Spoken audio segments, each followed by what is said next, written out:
And welcome to the Upstate Orange Podcast inside the FingerLakes1.com studios in downtown Seneca Falls, New York. It's Thursday, November 21st, and tonight we're going to be talking about Syracuse's hard-fought 6-point victory over St. Francis of Brooklyn. We'll also tackle some Syracuse basketball trivia, make some bold predictions, and try to figure out exactly where this team stands heading into the Maui Invitational games next week. I'm Jim Sinicropi, and I'm joined in studio tonight by our producer Jeremy Hunt and my co-host Matt Verkey. How's it going, Verk? Good, Jim.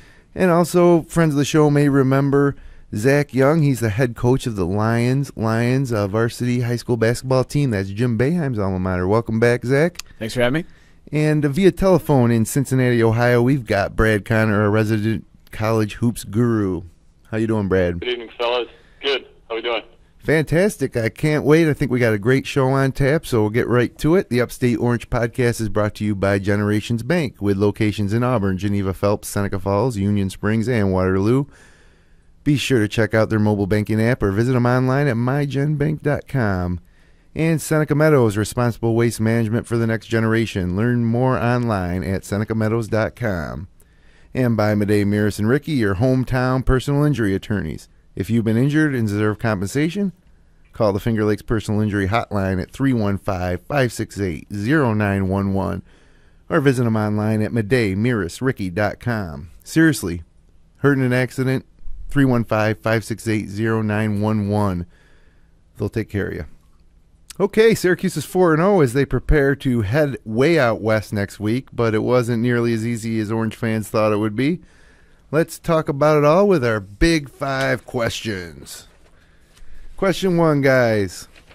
We can all agree that the performance of Boeheim's team has been less dominant than we expected in these first 4 wins. What's your biggest gripe through these first 3 games, Brad? What do you think? I'll tell you what the biggest gripe I have is that I had to watch 2 of those 3 games on my computer. Because the stupid ACC package doesn't come through my DirecTV anymore. But actually, I would say the biggest gripe I have is probably the lack of a consistent plan B when things break down. You saw that in the St. Francis game with CJ obviously didn't have his best game, and it didn't seem like they really knew what to do elsewhere. And I think we've seen that from time to time in some of the halves that they've struggled with this season. Yeah, fair enough. How about you, Zach? What's your big gripe with this team so far? Something that you didn't expect that's kind of... I kind of expected it, but I was hoping the big guys would be a little better offensively after a full off season. But it doesn't look like too much improvement. Although Juwan Coleman had a nice first half. He did. Against St. Francis. He did. So I'm hoping he can step it up a little bit, maybe get a couple more minutes. How about you, Verk? What do you think? Just kind of what Brad touched on, just the inconsistency. It's almost, even in all the other games, like Cornell, the first half they were terrible, second half they poured it on a little bit, but just inconsistent, struggling to score the ball. If you look at their box scores, they're not really getting a lot. Last year we had a guy in Michael Carter-Williams who, was, at one point was averaging 10 assists a game. They're not getting 10 assists as a team in some of these games. Yeah. So I think it goes back to the guards not being able to break down the defense, and draw defenders and dish it off. This team's going to struggle to score all year unless the guard play improves. Yeah, and my gripe is something a little more specific. Last week we talked a little bit about how Boeheim takes the 6th guy, one of the best players on the team, brings him off the bench. But you know what? I don't like it this year. I don't like the fact that our starting lineup has Coleman and Christmas together, and they're playing the first 5 or 6 minutes of the game. And the reason why is if that's such a great lineup, then how can we never see those guys together again the rest of the game? You'll never see Coleman and Christmas on the floor together, except for they both start. And, I think Jeremy Grant needs to be in there right off the get-go. I don't think he's the same type of guy as Sutherland or even Waiters. I think that he'd be better served. For example, I went to that St. Francis game, and, Grant gets in the game at about the 12-minute mark. That's 8 minutes. That's almost 25% of the game that one of your best players is on the bench. And like I say, we know there's benefits to that, but the thing I really don't like, I just don't like seeing Coleman and Christmas on the court at the same time, because every game it seems is going to it's a different look to start the game. They're going to have the whole game. So why are they doing it? If you thought those guys played so well together, then why wouldn't they be there? But, that's my gripe. So, moving on to question 2, and it's our old friend, the free throw shooting. We're terrible so far this year. We're 71 for 115. That's 62%.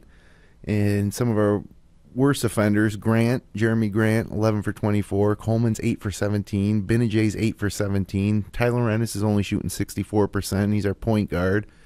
Is poor free throw shooting going to be an issue this year, Zach? What do you think? No. You think they're going to get it together? It's early. It is. I hear they're working harder, in practice. I do. Boeheim has them doing something different with their drills. Usually, if at the end of practice they have to make the free throws, and for everyone they miss, they have to run. I think he upped the penalty for it or something. But what do you think, Verk? They made him the other night in that St. Francis game when they had to. Jeremy Grant had some big ones. I think for a team that's going to struggle to score, I think they got to take advantage while they're there. So I do think it's an issue. Yeah, especially a guy like Jeremy Grant. He's active. He's getting fouled a lot. He's got to get that percentage up there. And with the new foul rules, yeah, way they're calling things tighter. Ennis is the one that concerns me a lot too. Just seeing he's going to spend so many minutes on the floor that. You'd like to see him shooting at least a 70% clip at least. But, Brad, what do you think about the free throw shooting? These guys going to pull it together? I think it will cost them at least one game this season, if not two. And Burke hit on it. Jeremy Grant is the guy that needs to get better because I think we've seen so far a lot of his points have come inside. He's a slasher. He likes to get to the rim. His points are going to be, tough to come by from time to time, and he's going to have to earn them from the line. I think people are going to start to understand that probably the best way to defend him is to just put him on the line. If he can't make free throws, then he's obviously not going to be a weapon for us. Yeah, and it seems that there just needs to be a little hint of the bad free throw shooting, and everybody's going to jump back on the Syracuse anti-free throw shooting bandwagon. Everybody, loves to say things, like just all of Boeheim's teams are traditionally bad free throw shooting teams. I don't think that's the case, and it hasn't been the case for the past several years. But this team, and Grant in particular, who I should mention made 2 big free throws down the stretch against St. Francis. So it's like the Scoop Jardine thing. He said, Scoop said, he was shooting at a low percentage. He said, I'll make them, when it counts. But, technically they all count the same for 1 point per free throw. So question 3, generally in college basketball, you need an experienced backcourt to make a run at the Final Four. We were at the Final Four last year. We had a 4-year starter in Brandon Trish, and we had a future NBA player, Michael Carter-Williams. We're so young this year. We got freshman in Ennis, sophomore in Cooney, and a redshirt sophomore in Benajay. Is it hopeless, Verk, to think that we can get back to the Final Four with such a young backcourt? I don't think it's hopeless. There's been young backcourts in the past. You look at a Kentucky or something, but obviously they're getting the elite of the elite and the guards and stuff like that. Michael Carter-Williams was a sophomore last year. I just don't think, regardless of the age of these guards, I just don't think they're as good as the guards Syracuse has had in the past. That's my take on that whole thing. I think you can, if you got a good freshman, I think that they're capable of doing that. But this year's backcourt I'm still the jury's still out on him. You're not a big Ennis fan yet. I'm not. I haven't. What has he done so far? With a guy like that too, it's kind of what he's not done. I know he looks cool and calm on the court, but he's not knocking down shots. He's not getting a lot of assists. He's knocked down shots against I think it was against Fordham. What was he? Where is he? Ennis. For the year, it wasn't Fordham. It was against Colgate. He made 3 threes. He's 4 for 10 on the year. He made 3 in one game. Colgate. He was 4 of 6 against Colgate from 3. But he's 9 for 31 from the field. He's not. Was not getting a ton of assists a game. It's. Yeah, we got to see improvement. But he's also not turning it over, which is nice. for a freshman. But Zach, what do you think about this? I like him. I just don't think it's kind of like what Matt said. He's just not as talented as the guy who we had last year. At this point, maybe they should go back to Canada for a week or so, because he played Carleton. He played great up there. He did. And that game where the best team from Canada they played, I was really excited, but I haven't seen that as much. Actually, I haven't seen that at all so far. He's also. I think he's got more pressure on him too, because last year Trish as Michael Carter Williams' running mate in the backcourt. Trish played the point guard for Syracuse as a freshman, and sophomore and stuff like that. He could handle the ball, bring it up when pressured. Trevor Cooney's not that type of guard. He's more of a knockdown shooter, supposedly, and the other option he doesn't really small forward, Benajay. Right. So Ennis is kind of on his own out there, and he's going to have to play huge for us to be good. I'd love to see him be that guard, but we'll see. Brad, what's your take on this? I think they've played only 4 games, and it's hard to pass much judgment of what he's going to be like in 34 games. So I think the jury's still out a little bit. He's got to grow. He's got to grow a lot, and I don't mean physically, but I just mean he's got to learn to play college basketball. And that's just something he just doesn't have yet. He just doesn't know how to play college basketball, and you'd like to think by the middle of the ACC season he'll catch up with the speed of the game. He'll become more aggressive, and he'll know when to attack and when to hold back, and I think that's a skill that has to be learned. Carter Williams, it took him a year and a half, or at least a year to know that, and I think that we have to give Ennis a little bit of time before we can draw too many conclusions on it. I don't necessarily see it yet, but fortunately we're not trying to make a Final Four run in November. Well, we are trying to make a run through Maui, so we're going to see a little bit of what Ennis has inside of him, when these tough games in Maui. And I'd like to. I think he's going to respond well. I think he's going to play well, and I think he'll continue to improve. But as part of one of our later segments, I got an interesting take on Tyler Ennis. So stay tuned for our list segment later in the show. But question 4. Man, everybody's losing in the ACC. Everybody. Notre Dame loses to Indiana State. NC Central beats NC State. Georgia Tech loses. Miami loses to St. Francis Brooklyn, the team that we beat. Boston College is 1-4. North Carolina loses to Belmont. I mean, basically, it looks like a 2-team race in the ACC. Not that North Carolina can't rebound, and maybe Syracuse isn't quite as good as we think they are, but Duke struggled with East Carolina. Question I have for you guys is, if it is a 2-team race in the ACC, how do we match up against Duke in this inaugural season? What do you think, Zach? Parker's very good. I watched him the other night. There's no doubt. I think he would. Well, not the zone. I don't know.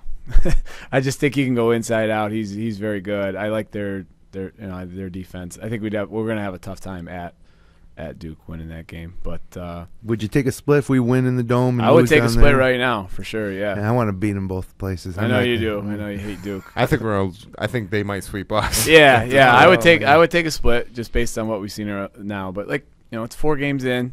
I think this next week will be big for Syracuse. Get a little taste of better competition.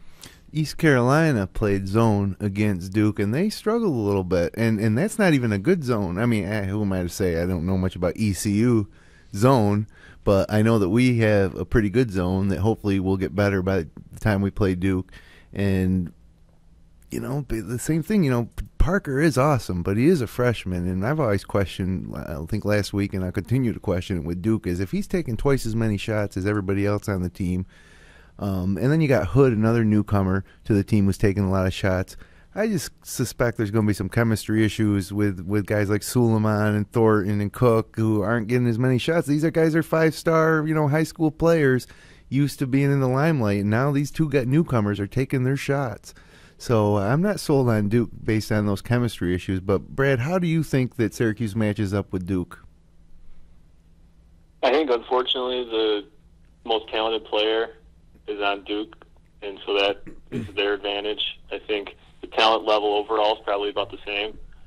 I think defensively Syracuse is a better team this year, but offensively Duke is a much better team this year, and I think that may be what wins out if you stack them up against one another. I do think that Syracuse can probably win in the Dome because that game will be ridiculously loud and such a home court advantage that I think Duke would struggle there. But on a neutral court, say the ACC Finals, I do think Duke has a slight edge just because I think their talent level is superior. It's not a neutral court, is it? The ACC Finals? No, not. Well, where is it this year? Is it in Greensboro? Greensboro. Yeah. And then 2016 in D.C.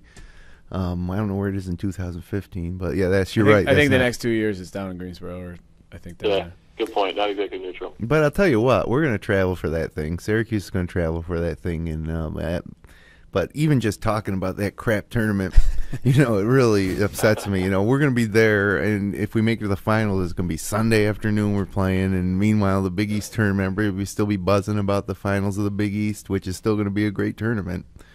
You might see a final like Butler against Villanova, or who knows. But, all right, fifth question.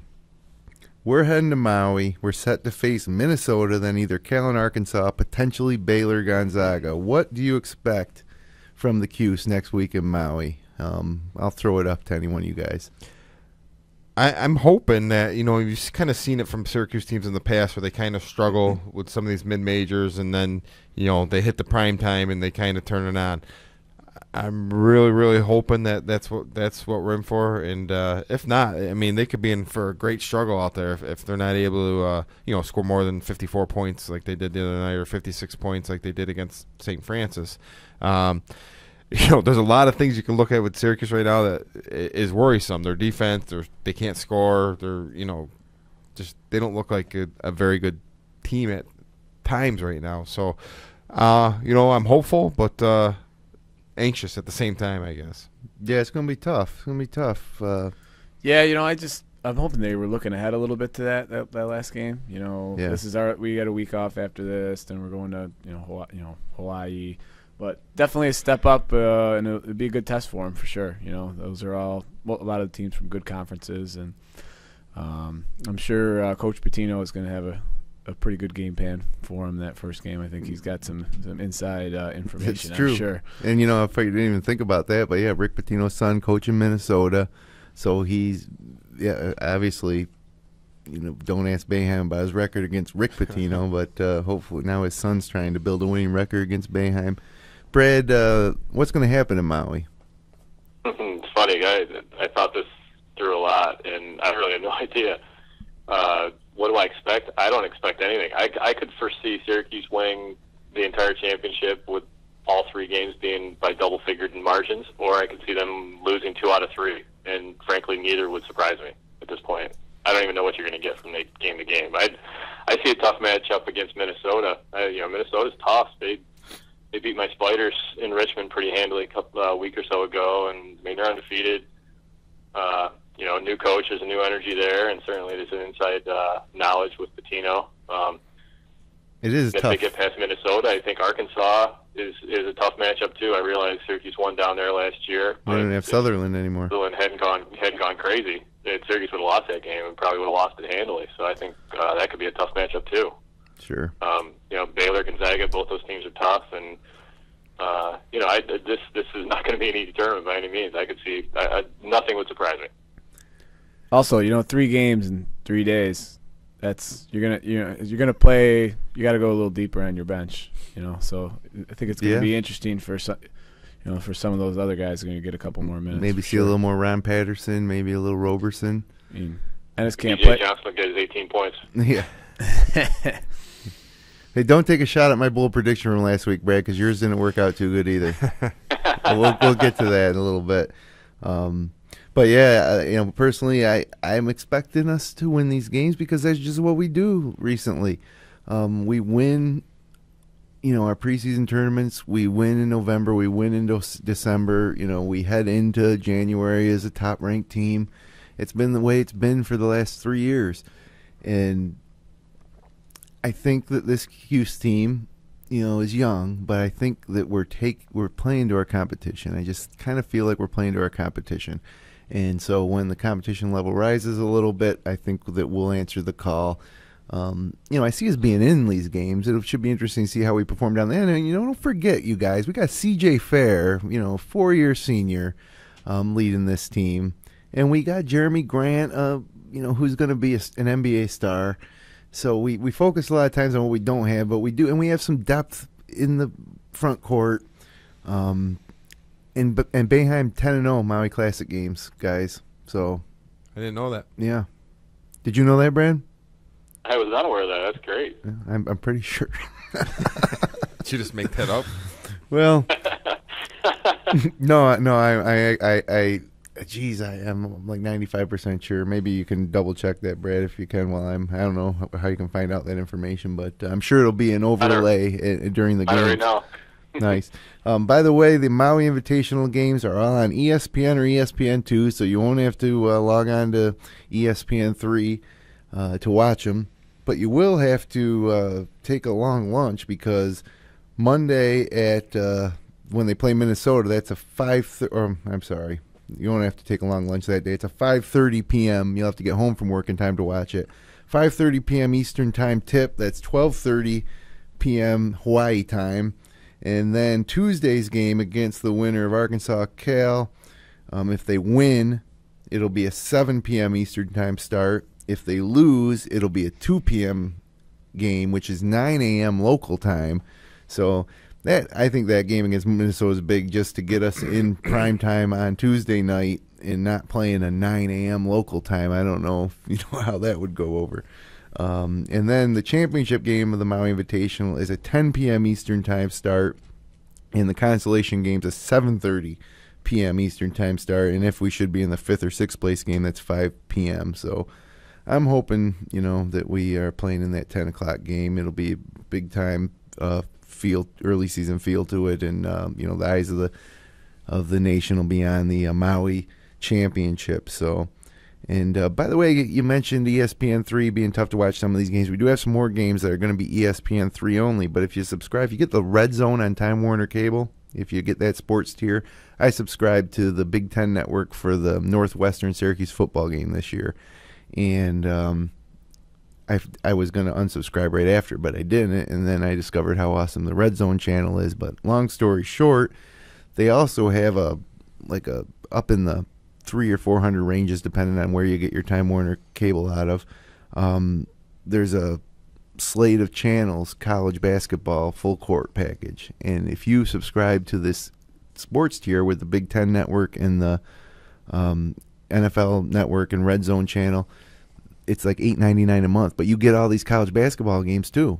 And so while it's not generally reported by the newspapers being on TV, you'll find it there. You'll find that Syracuse game there. Yeah, I watched it on my iPad, so I didn't know that. Yeah, and I watched it on my laptop. I didn't know it either until I had seen those games, but I just didn't check because I knew it was on ESPN3. Yeah, and the other thing I've done too, people are kind of the quality on streaming on the internet isn't quite as good, but last night I watched NC Central and NC State, and I watched Georgia Tech and Dayton on ESPN3. I had it up on my laptop next to me, and it's kind of cool to be able to bounce around all those games. So sure, ESPN3 not all bad, but certainly we're spoiled, used to seeing all these games on TV. So hey, we got a great second half of the show coming up. We got some great Orange trivia. We got our list of the week, which I think is going to be great fun this week.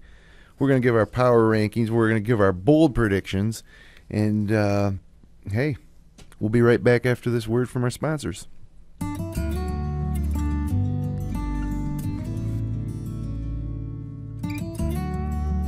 We hold on to the things that really matter. Welcome to Generations Bank. Hi, I'm Alan Larson. At Seneca Meadows, landfill gas is used as fuel to generate electricity to power between 12,000 and 18,000 homes. And because this fuel is burned at high temperature, it doesn't go into the atmosphere. To learn more, watch our videos at senecameadows.com.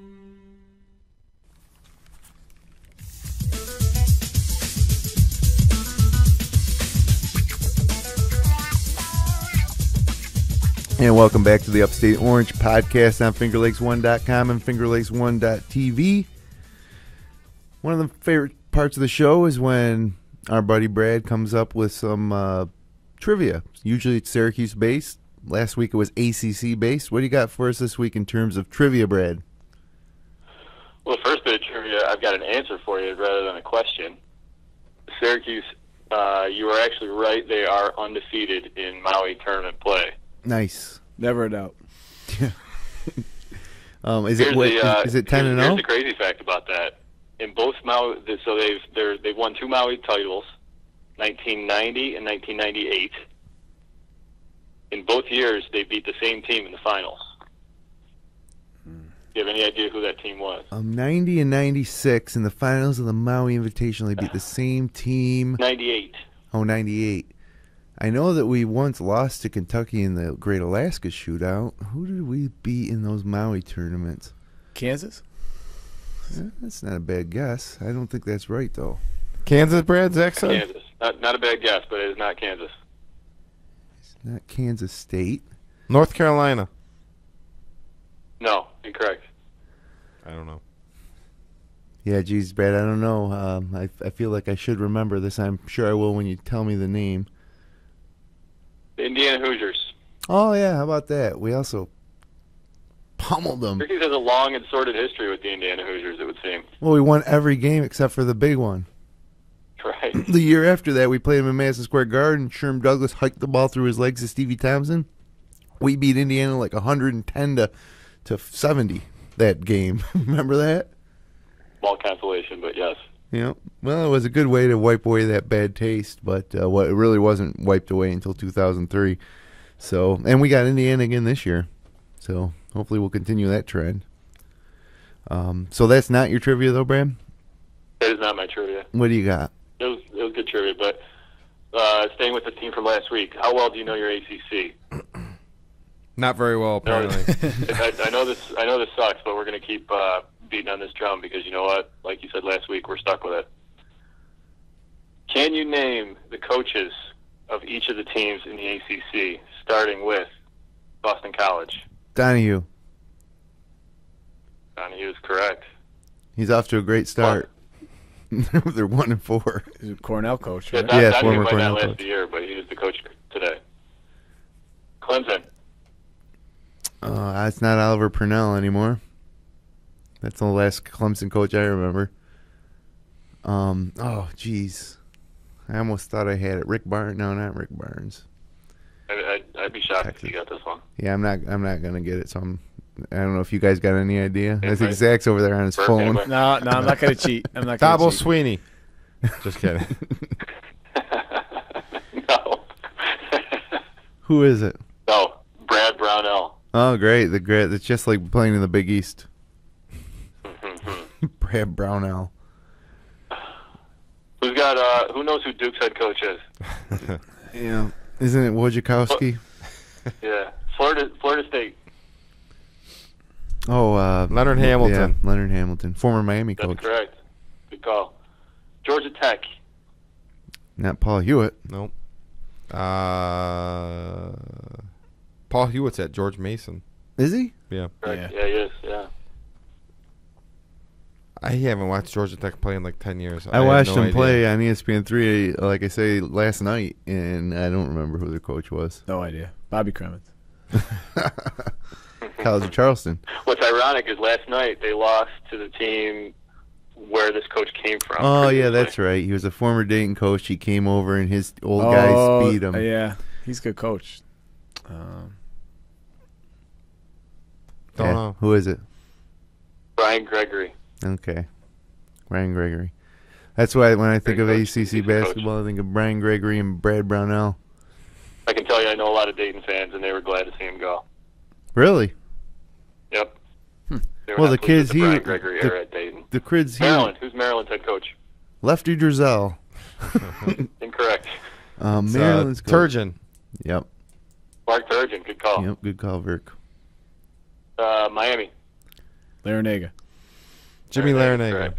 I think we all know who North Carolina's head coach is. NC State. Hey, did Roy Williams cry when they lost to Belmont? I'm not sure. He blamed himself like he always do. Said he's got to do a better job. He's got great kids and felt for the kids probably, and then he must have cried.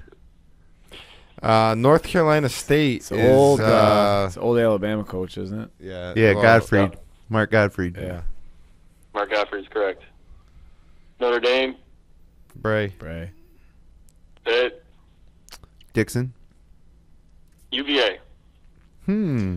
It's a guy from Washington. Bennett. Yeah, Tony Bennett from Washington State. Washington State. Oh, good call. Yep. Virginia Tech. Oh, man. The guy I knew got fired. Yeah, He's the on guy ESPN all the time. He would cry every year after the tournament. Yeah, Seth Bringer. I like what he does as an analyst, but They hired from within, I believe, but I don't know who it is. it Bimbo Coles? Biblical Coles. Ace Costas.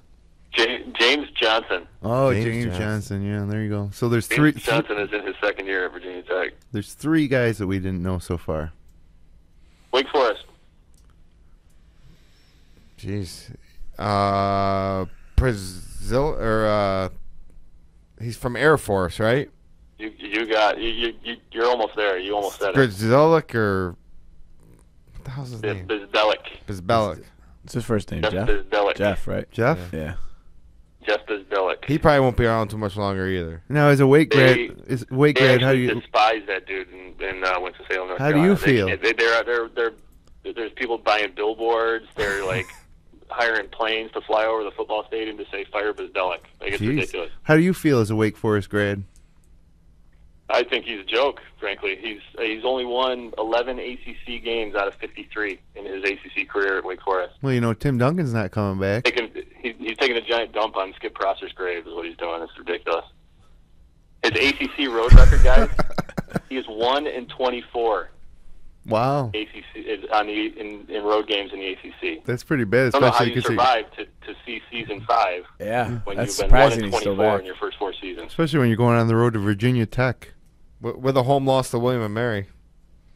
He must have some pictures of somebody. So we all know who number 1 and number 2 career victories in ACC history are. Who do you think number 3 is? Is this active coaches? No, career coaches. No, I'll say Dean Smith. History of the ACC. I'll say Dean Smith. He's 2.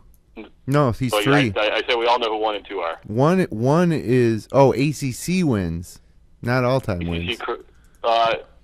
Yeah, ACC. Okay. Well, 'Cause 1 and 2 both is- in ACC games and in total games at ACC schools. It's the same guy that's 3rd ranked.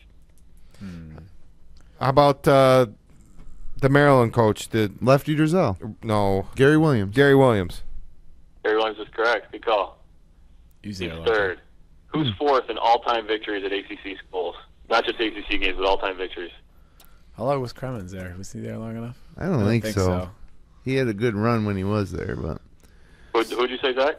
Bobby Cremens, but I don't know. He was there quite a bit. Bobby Cremens is correct. well, Good call. Good call. Yeah. I love him. And then 5th. Skip Prosser. No, I wish. No. Jim Valvano.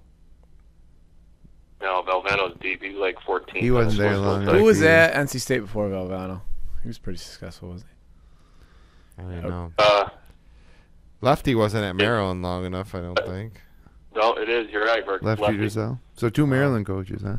This is the thing I hate about going to the ACC is like none of our history doesn't matter. We're gonna go to the Big East or the ACC tournament, and they're gonna say like Wake Forest has won 2 ACC tournaments, and Duke's won 40, and NC State's won 16. Well, say how many Syracuse has won 0. It's true, I know. We're starting behind everybody. It's a new conference. It's pretty. I wish it was. I wish it was a be new name. It should be a super conference. It should be called the Big ACC. I like it. The BIAC. It's sad because I have this page from the ACC media guide, and it's all about coaching victories, and Boeheim's name never shows up.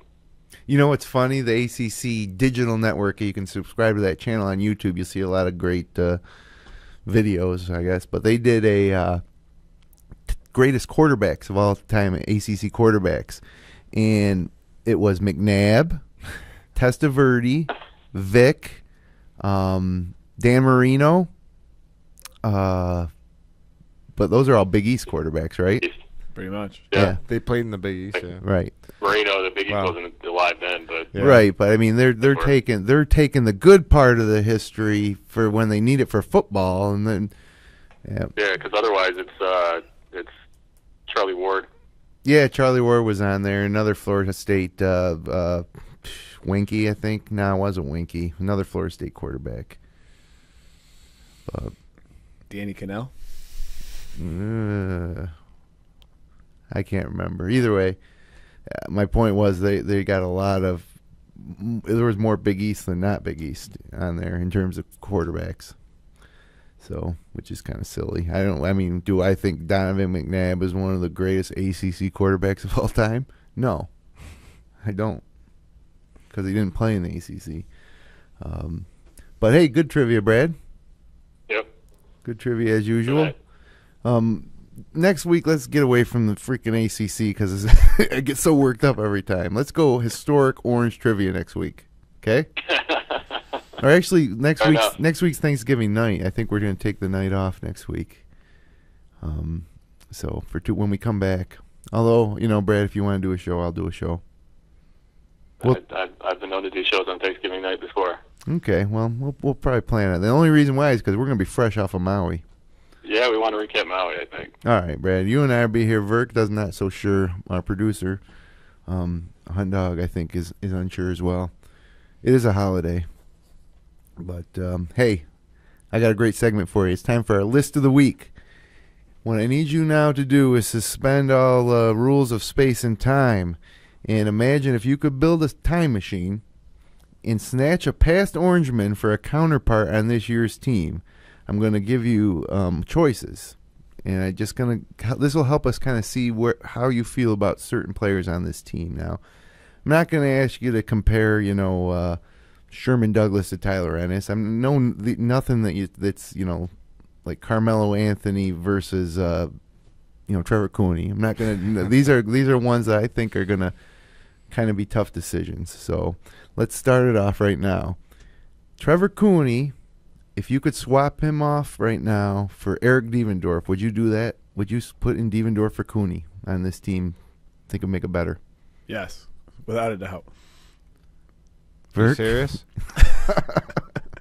Maybe not off the court, but no, that's on the court. It I'll all matters. It all matters. Brad, who would you take there? Would you take Devo? I'd take Devendorf in a second. Man, you guys are really down on Cooney. That was Devendorf was like all league. Yeah, Devendorf was solid. Now there was a team that went to the NIT. 2 years in a row with Devendorf. But I like Devo. That's a tough one for me. Devo could create his own shot at times. And yep. I don't think Trevor can. So that's why I would take him. I also think Devo might be able to handle a little bit of point guard duties instead of Benajay having to do it. For a little bit for them.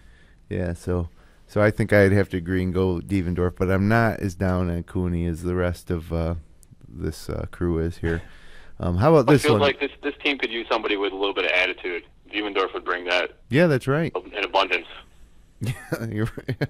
Remember when he made the shot that didn't count at the end of the six overtime game or the end of regulation? I was thinking as soon as you said his name, that's what I thought of. Jumps up on the scorer's table, and it didn't even count. I had tickets to that game. Yeah, and you didn't go. How much you'd have hated that guy if he didn't play for Syracuse, True. Yeah, that's true. I actually saw an article recently, the 10 most hated players in college basketball history, and he was on there, along with like 4 guys from Duke. So okay, how about this one? Jeremy Grant or Dante Green? Who would you take? Jeremy Grant. I'll say Grant. Verk?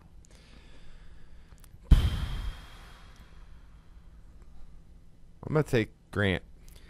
Dante Green's is one of my least favorite Orangemen ever, but he could provide that scoring that this team's kind of lacking. But I'm hoping Grant can kind of become that more of a scorer as the season goes on.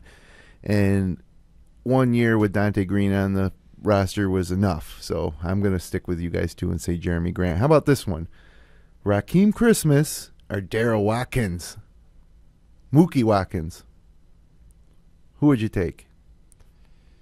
Would Darryl Watkins be good on this team? Be better than Christmas. Yeah, I mean, this is another guy that we're down on. I would take Christmas. I was never a big Darryl Watkins fan. The only thing I liked about Watkins is he improved his free throw shooting over there.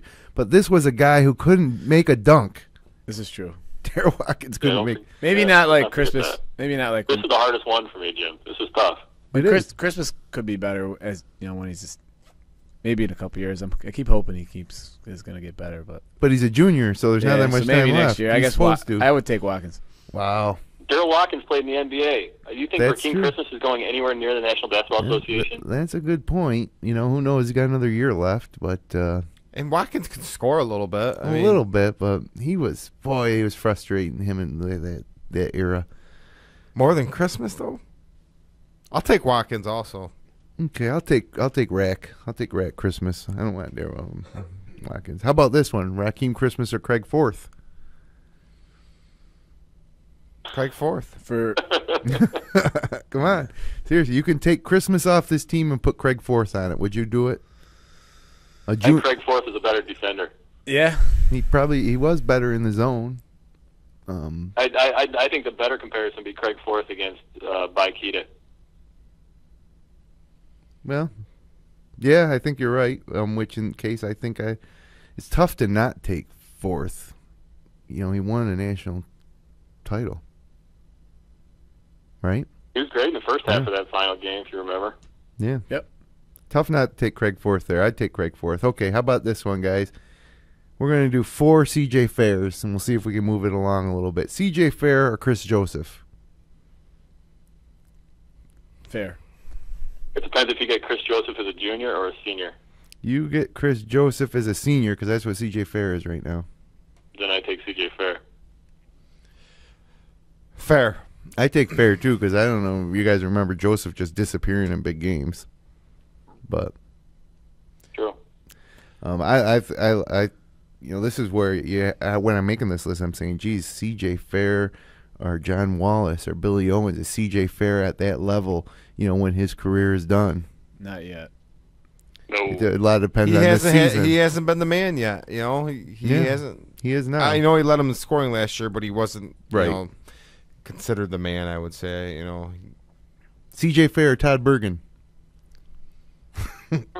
Todd Bergen, 96, went to the championship game. And Todd Bergen got better. I love Todd Bergen. So the end of his career, Todd Bergen was the man as a junior and senior. Yeah, I agree. Big time scorer. I'd say Bergen. I'm going Fair. I like Fair. Bergen. Brad? You got emotional tie to the guys who went on the national championship. Yeah, no, those guys definitely earned a notch of respect in my mind. The guys that go to the Final Four championship. Bergen was the man. But CJ went to the Final Four last year too. Yeah, remember? It's true. But Bergen was like the focal point of those teams after Wallace was gone. Yeah. Well, of course they didn't. I'd say Bergen.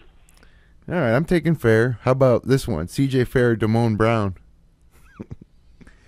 CJ Fair. CJ Fair probably is not going to end up in jail for drug trafficking. Yeah, Fair. Like Damone Brown. Okay, how about this one? CJ Fair or Preston Shumpert? I hate Preston Shumpert with a passion. CJ Fair. I've always felt bad for Shumpert, though, because he had to play with Deshaun Williams. I think if Deshaun Williams never came to Syracuse, maybe Shumpert's era is a little different. Stole his girlfriend, too, or something. And he got her pregnant. Yeah. Well, this is just speculation. Hear him out. Number 2 all time, I believe, isn't he? In 3-pointers made at Syracuse. Shumpert? Yeah. Brad? What do you think? get to work on pull that up. Okay, while you're doing that, I got one for you here. Baikita or Andre Hawkins? You guys remember the Hawk? You guys might be too young. I do remember the Hawk. I don't know. It's tough when you go back that far because Andre Hawkins doesn't seem to be like he would fit on a modern team. No. He's like a 6'7" center. He wasn't a real tall guy. He was wide, and had a great mustache. He got punched by Michael Graham. Yep. Yeah, I'm sympathetic to Hawkins for that reason because he got punched by Michael Graham. Yeah. So, well, we'll forget about that one because I think I'm gonna take Keita on that one anyway. But how about this one, guys? This is a tough one. Juwan Coleman or Terrence Roberts? Oh, Listen, it's not even close for me. Terrence Roberts is number one on my list of most. I don't want to say hated because I don't hate any Didn't of he hit these the guys. big three versus somebody? Rutgers. Rutgers. Right? Yeah, to beat Rutgers, great. And why is Terrence Roberts shooting a three from the top of the key to win a game? Terrence Roberts was the worst. He was the absolute one of the most frustrating players I've ever seen at Syracuse. And I'll take Coleman because I think he's gonna be a little better. yeah, I think Coleman, by the time it's said and done, is going to do just fine. I know that. it has a much higher ceiling. Yeah, I'm taking Roberts. Roberts used to always get hurt every game. He had at great some point. dunks, though, sometimes. He was a good dunker. I don't even know. He about was that. huge. He was one of those guys. He should have been great, but he was Right. terrible. You know, He would get hurt every game. He would Oh, get yeah. hurt every single game. He would blocked get a lot hurt. of shots. He did a lot of stuff, but he just there was that class after Carmelo came in, and you know, Yeah. they all struggled. Yeah, that pretty was much. supposed It to be the start of a new era, and it really went south. The only good one of them in my mind was Nichols, Demetrius Nichols. Okay, moving on here because it's taking a little bit of time. Michael Benajay or Queth Dwaney. Delaney all day. Delaney. Tough to go against those national titles. But He played his role. I mean, he we was a haven't role seen, player. We haven't seen enough yet. I mean, maybe Yeah. in time, you know, long time here with Benajay. I guess I should say Dwaney is a sophomore versus Benajay is a sophomore because Dwaney was a senior, but Right. Obviously played great that season when they won the national title. Brad, what do you think, Dwaney or Benajay? I'm partial to Delaney, but you're right. It's a hard comparison. I mean, I don't remember Delaney at all before his senior year when I think back. Well, How about his brother, Delaney? Dwaney. The best name ever. And his sister played D1 basketball too. Did she? Didn't there like 3 or 4 people? Elaney Dwaney? Dwayne. They had another brother that played D1. Yeah, there was like 4 of them, I think. All D1. Three brothers and a sister, Yeah. All right, guys, before we get out of this segment, I got 3 for you involving Tyler Ennis. And the first one is Tyler Ennis or Lazarus Simms. Lazarus Simms, freshman. So that's the thing, you know. Yeah. I'm going to say Sims was never that great until his senior year. I'm I going to think say he was awesome. Lazarus Simms senior. Senior year Lazarus Simms versus freshman You year. gotta go Tyler Simms. Ennis. Simms He led had it. he had a really good senior year. Yeah, I- He hit the top finals. of the nation in assists. I agree. It was enough to get him to the finals. Big guard. You know, he's One of it. the best point guards and had one season in history at Syracuse. Anyone know where he's coaching now? Binghamton. That's right. Assistant, though, right? You guys, yeah. Yeah. Yeah, he's like top assistant, I think. And that's the other good thing, you know, like you say about a guy like Simms. He has that one great year for us, but then he comes back to the program. Boeheim, he gets on Boeheim's staff, and he just becomes a deeper ingrained into the Orange. So, you know, he is at Binghamton, and, you know, hopefully he has success in his coaching career. How about this one? Tyler Ennis or freshman Michael Carter Williams? Not sophomore Carter Williams, freshman Carter Williams. Carter Williams. I see. Freshman Carter Williams. I think Ennis is so much more refined as a freshman than MCW was. If Carter Williams would have got the playing time that Ennis is going to get, I think He may have developed a he little made quicker. It, yeah. But even He had some big game. You know, he had, remember like the St. John's game. Carter Williams hit like 5 or 6 threes when he got to play. yeah, I just think Williams is just so much more dynamic, and I don't know. I just see a lot more in him than I do in Ennis. I just remember being really frustrated with Michael Carter Williams for much of the last season until, you know, towards the end when he finally kind of Defensively, Very dominated. he's leaps and bounds. Yeah. That's what Boeheim said. He's probably one of the best 2 or 3 guys he's ever had play the top of the zone. So can't argue with that. and he had like a quadruple double in his first NBA game. So Ennis or Scoop Jardine? Ennis or Scoop? Scoop. Scoop is one of the best leaders that program's ever seen. I'm going to go. That's a bold statement. I know. I can't not I agree said one with of the you. best players. I said one of the best leaders. Right. He Scoop, though, I mean, what year? He got better. He couldn't make a shot Yeah. for his first couple years. right. Well, you know, I think I'm thinking the senior year. I'm Scoop. taking Ennis over Scoop. Okay. me too. All right. Jeez. Oh, man, that's tough. Scoop really hit some big shots for us his senior year. Some big 3. And there were a lot of games when he was keeping us in it. we never thought of him as a shooter, but boy, he hit some big shots. All right, last one, guys. Last one. Nolan Hart or Joel Katz? Did you hear that, Brad? Joel Katz. I'm partial to 87, obviously. See, Brad remembers Joel Katz. So Joel Katz and Joey Cohn were the two walk-ons on that team. Yeah, I'm going with Joel Katz, and that was just a little joke between me and Brad. I mean, it's funny how when you're a walk-on the team, you get some notoriety, especially to young kids. And when we were young, I would have done anything to beat Joel Katz or Joey Cohn and get to practice with these guys and go on the games and sit on the bench. I remember, Brad, one time we were walking in the backcourt at the Dome over by the football field side real early before a game, and we passed Joey Cohn, and it might as well have been Michael Jackson. We were like starstruck. There's Joey Cohn. Wide-eyed 14-year-old kids. Yeah. So I take Joel Katz. That's Nolan Hart. All right, enough with that segment. That took a long time. We're going to move on to our power rankings. Give our top 5. I'll lead it off first. I got Kentucky at 5. A lot of talent, man. That one big guy is their center is tough. He's tough. Oklahoma State 4. I don't know if you saw what they did to Memphis, but Marcus Smart is really good. And a great supporting cast at Oklahoma State. 3 at Louisville with Russ Smith leading the way. Michigan State 2, Kansas 1. I really like Kansas. I left Duke out for the reasons we talked about earlier. Brad, who's your top 5? My 5, I have Kentucky 5th. I have Louisville 4th. I bumped Oklahoma State up to 3rd. They absolutely tore apart a very good Memphis team. Unbelievable. That is a really good team. It's flying under the radar a little bit, Oklahoma State. Yeah. Number 2, Kansas. And number 1, I kept Michigan State at 1. Zach, any changes to any top 5? I know that we didn't ask you to prepare one, but who do you like? I watched a lot of the Syracuse games. I've been busy with the high school stuff, but I watched the Kansas-Duke game. Kansas is pretty tough. It's unbelievable how good they are. I just think they have a higher ceiling than Michigan State, but all those teams you said. I watched Baylor one game too. I like them quite a bit. I don't think top 5, but Verk might have him in the top 5. Verk's always high on Baylor. Yeah, not as high as I've been. Okay. They're Austin. Their big guy came back, so they got a lot of JUCO transfers, and they're still kind of putting their team together. But we'll see out in Maui. Maybe Syracuse will play them. Yeah, that'd be something. You ready for my top 5? Yes. Well, VCU is now out since they lost by 20 tonight to Florida State. So I'm gonna have a little revamp. A rare win for an Go ACC team. ACC. Yeah. Nice, finally. Number 5, Oklahoma State. Like Brad said, they look great, and not just Smart, but that whole team looked pretty good. Yeah. Kentucky 4. The guards are starting to play better. Harrison. Who's the center? The big guy, the freshman big guy that's just like a beast. Not Julius Randle. Randle.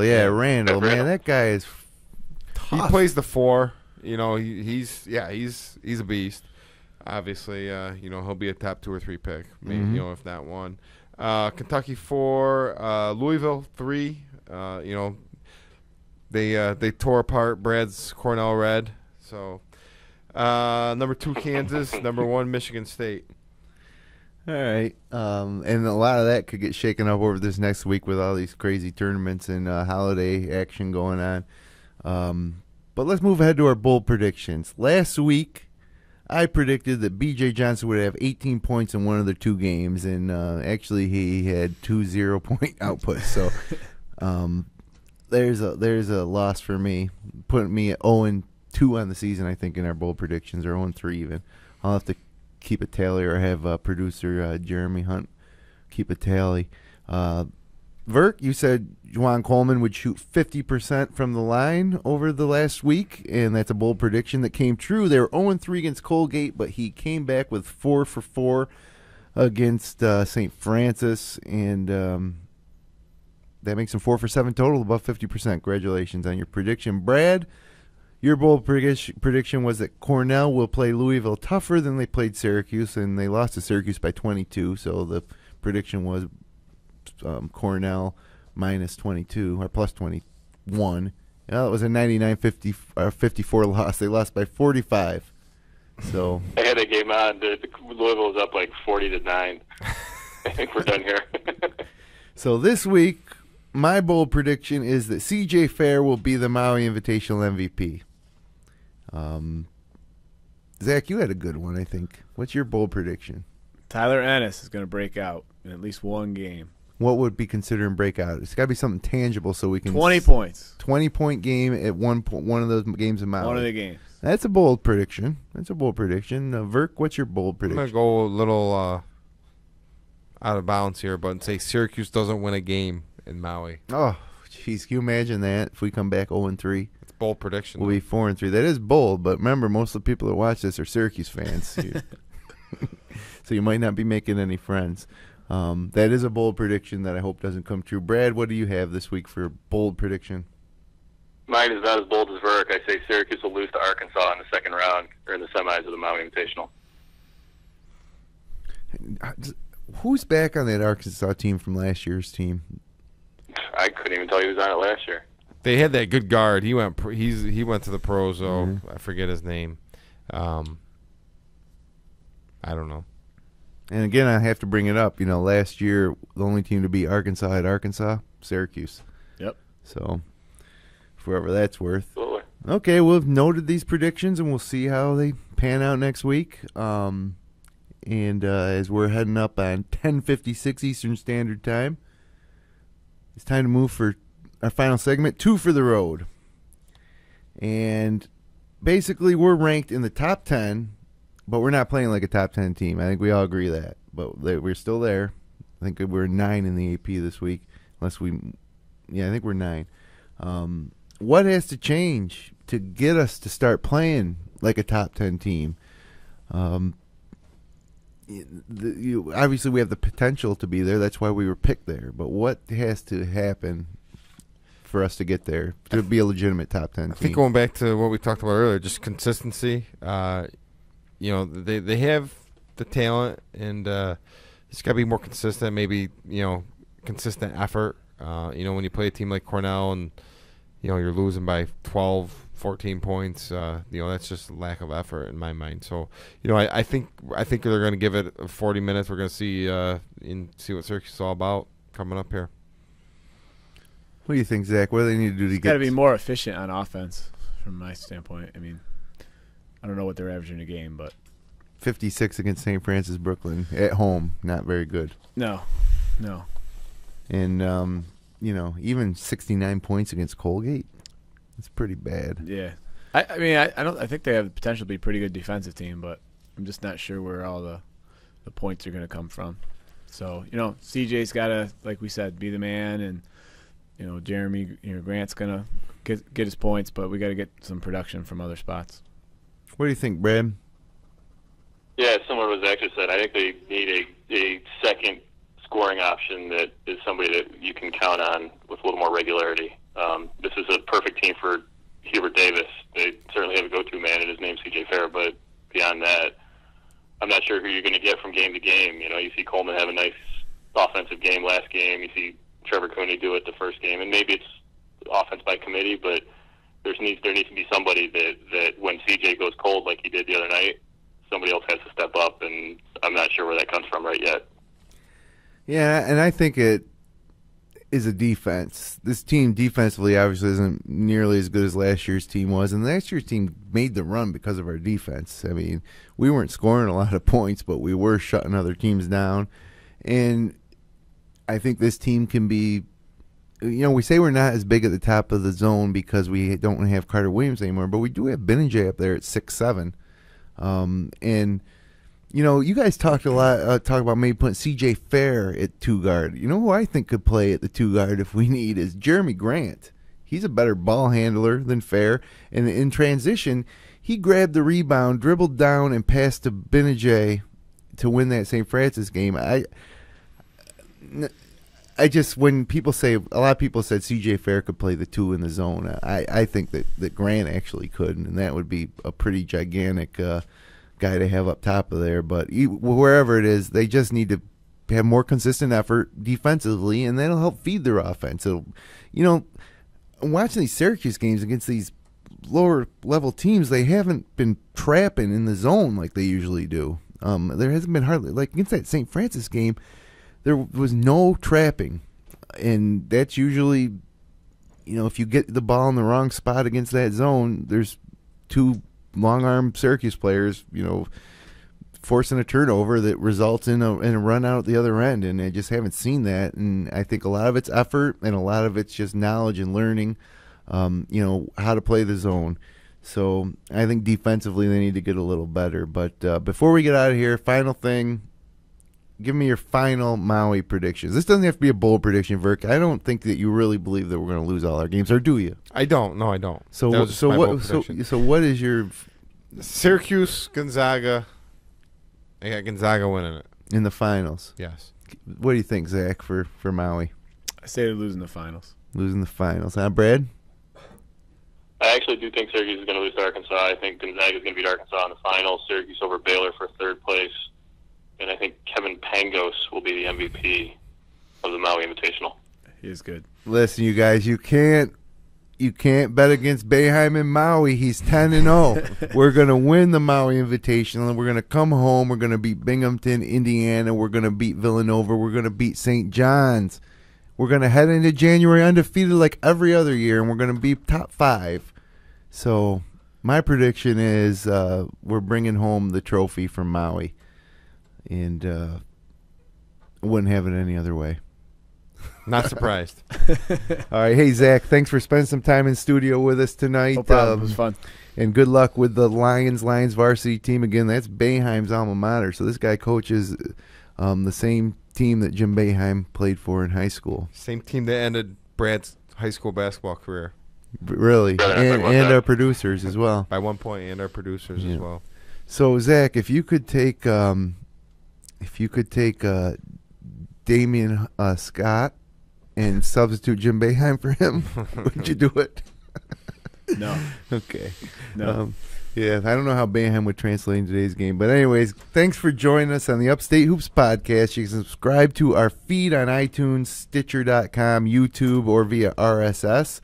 Online at podcast.fingerlakes1.tv/Upstate Hoops. I think Brad and I will be back next Thursday night to wrap it up at 10 o'clock to recap Maui. And for my co-host, Brad Conner, for Zac Young, for Matt Verkey, and our producer, Jeremy Hunt, I'm Jim Sinicropi. Have a great weekend and enjoy the games in Maui.